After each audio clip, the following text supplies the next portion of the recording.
بسم اللہ الرحمن الرحیم۔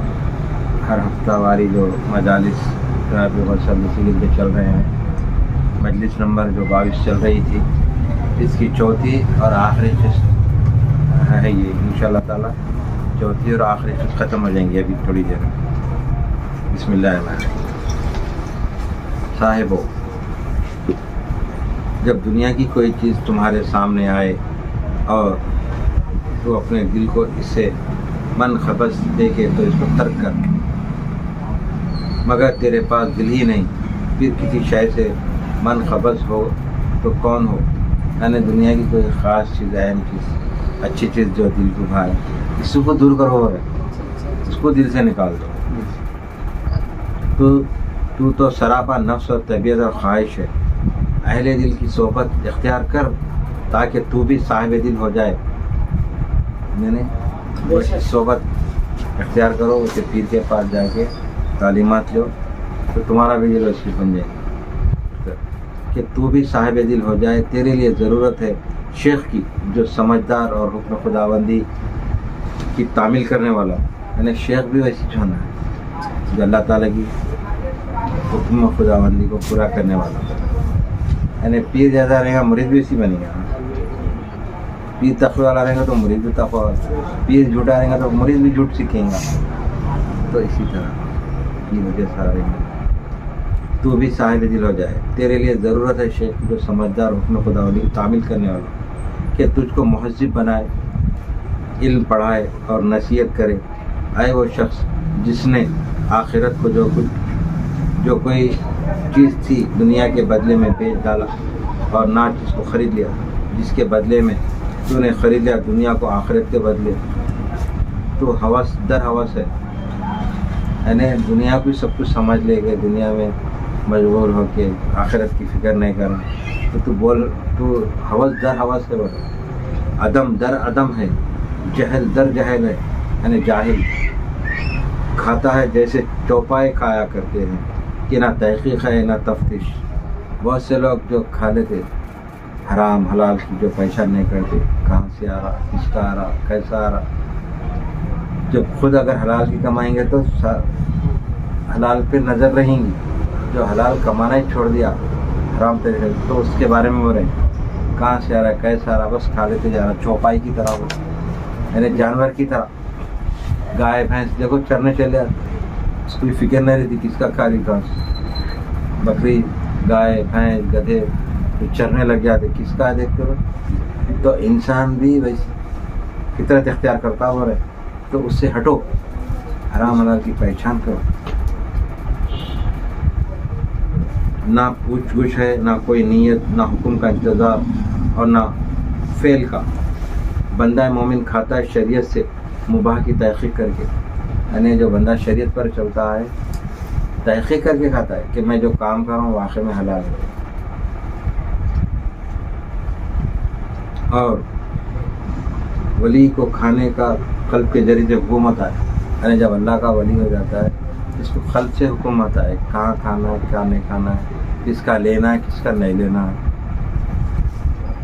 بعض اگر لاکھوں روپے بھی دے رہے تو ایک اللہ کا ولی نہیں دیتا، قبول نہیں کرتا، اس کو اس کا دل روک دیتا، کیونکہ نہیں ذکر اذکار کرتے کرتے، عبادتیں کرتے کرتے اس کا دل سچا ہو جاتا اور حق کا ہو جاتا۔ جب حق بیٹھ گیا دل میں تو جھوٹ نہیں بول سکتا، جھوٹ کر نہیں سکتا، غلط چیز کر نہیں سکتا، حرام کھا نہیں سکتا، حرام لے نہیں سکتا۔ قلب کے ذریعے حکم ہوتا ہے تب وہ کھاتا ہے، یعنی قلب کے ذریعے حکم آتا ہی کھاتا ہے، تب وہ کھاتا ہے۔ اور ممانعت کی جاتی ہے تو رک جاتا ہے۔ اور ابدال کھانے اور نہ کھانے میں سے کسی چیز کا بھی اہتمام نہیں کرتے، بلکہ خود چیزیں ان میں اپنا اثر کرتی ہیں۔ دیکھو اگر وہ ابدال بن گیا تو اس کے لیے کوئی چیز مانے نہیں رہتی، بس حق رہتا ہو، اس کے لیے حرام حلال کا کوئی مطلب نہیں رہتا ابدال کے۔ اگر انہیں ایسی چیز بھی کھایا تو اللہ تعالیٰ اس کے لیے حلال کر دیتا، کیونکہ پوری زندگی اللہ کے ذکر میں لگا دے کے مقام پایا تو حقیقت ہو گیا ہو، اللہ کے سوا کچھ بھی نہیں ہو اس کے لیے، ان کے لیے، بلکہ خود چیزیں ان میں اپنا اثر کرتی ہیں اور وہ اپنے رب عز و جل کی معیت میں ان سے غائب اور ان میں فنا ہوتے ہیں. یعنی جو بندہ ذکر اذکار کرتے کرتے جب اللہ کو پا لیتا ہے تو اپنے کو بھول جاتا ہو, اپنے کو فنا کر دیتا ہے, بس حق دیکھتا ہے, بس اللہ ہی اللہ.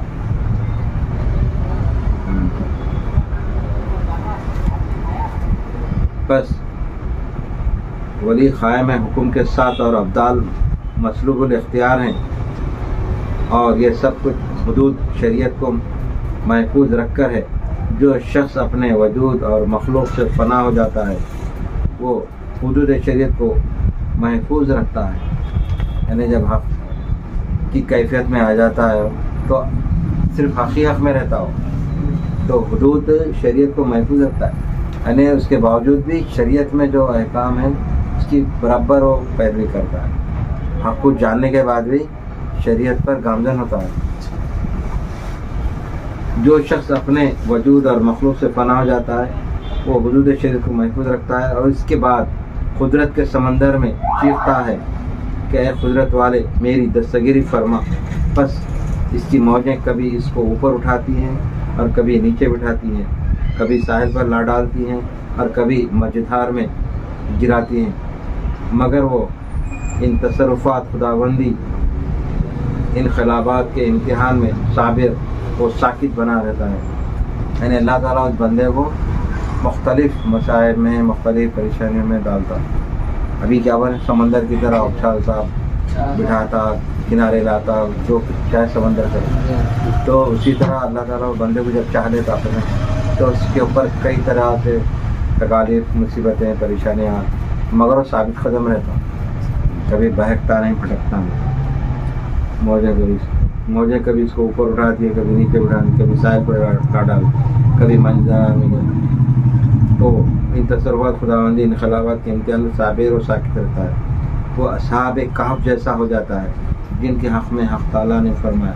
اصحاب کہف کتنے سال, 300 سال تک پہاڑ میں سوتے رہے نا, پہاڑ کی جا کے چٹان میں. تو ان کو پتہ بھی نہیں چلا کہ 300-350 سال سو کے اٹھے. ان کے ساتھ ایک کتا تھا, 4 لوگ وہ تھے, ایک کتا تھا. تو ان کو پتہ بھی نہیں چلا کہ 400 سال کے قریب سوئے. ان کو ایسا دیکھا کہ ابھی بھی سوئے, ابھی تھوڑی دیر پہلے 1-2 گھنٹے پہلے ابھی اٹھے. تو ایک مثال دے رہے. تعالیٰ نے فرمایا کہ ہم ان کو عدلتے بدلتے رہتے ہیں, داہنی طرف اور بائیں طرف. ان کے لیے نہ خالے نہ تدبیر اور نہ حص. یعنی اللہ تعالیٰ ان کو کروٹیں بھی بدلتے رہا. کتنے دن رات گزر گئے, 400 سال کے قریب, یعنی 300 کچھ سال تک کئی راتیں کئی دن ہزاروں گزر گئے. تو سوتے رہے, نہ ان کو بھوک لگی نہ پیاس, اور اللہ تعالیٰ ان کو اپنی قدرت سے کروٹیں بھی بدلاتا رہا, الٹتے پلٹتے رہے.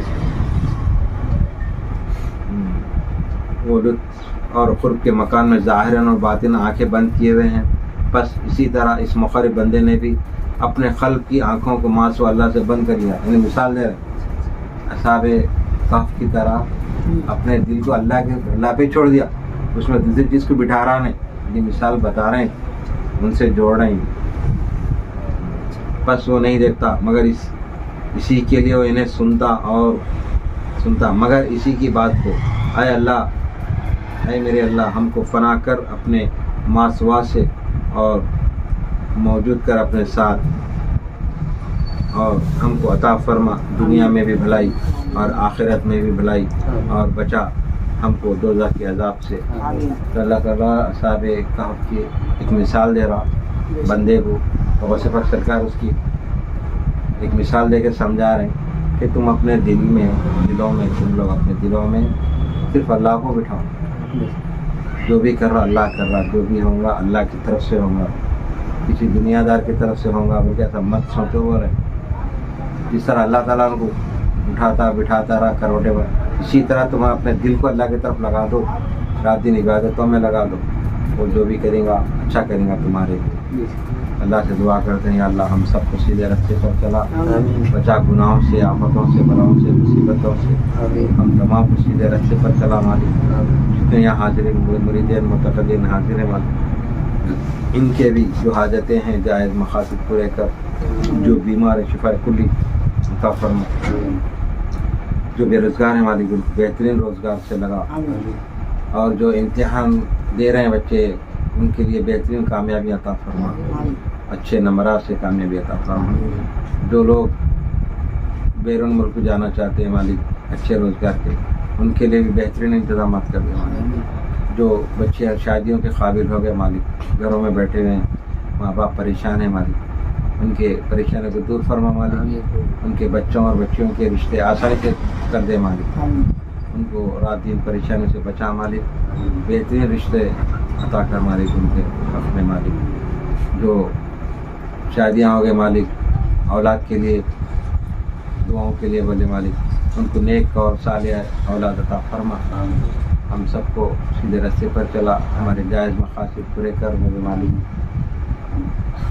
بے فضل اللہ سے دعا کرتے ہیں یا اللہ ہمارے سرکار دو عالم صلی اللہ علیہ وسلم سنتوں پر چلنے کی توفیق عطا فرما، جناب پیر غوث اعظم مستقیر کے بتائے تعلیمات پر ہم سب کو چلنے کی توفیق عطا فرما، جد امداد حضرت معاشق ربانی سرکار رحمۃ اللہ علیہ کے بتائے تعلیمات پر چلنے کی توفیق عطا فرما، اور ان کا فیض ہم تمام پر، ہماری اولاد پر قیامت تک قائم اور دائم رکھ میرے مالک، ہمارے مریدین متقدین اور ہمارے خلفاؤں پر بھی خاص نظر کرم فرما مالک، ہمیشہ ہم تمام پر غوث پاک سرکار ماشاءاللہ سرکار اور پنجتن پاک کی نظر کرم فیضان ہم سب پر جاری و ساری رہے مالک، ہماری خطاؤں اور گناہوں کو معاف فرما میرے مالک، بچا ہم کو دوزخ کی آگ سے، گناہوں سے، آفتوں سے، بلاؤں سے بچا کے رکھ میرے مالک، ہماری ان دعاؤں کو قبول اور مقبول فرما، بفضل سبحانک رب العزت عزت ما یصفون والسلام علی المرسلین والحمد للہ رب العالمین۔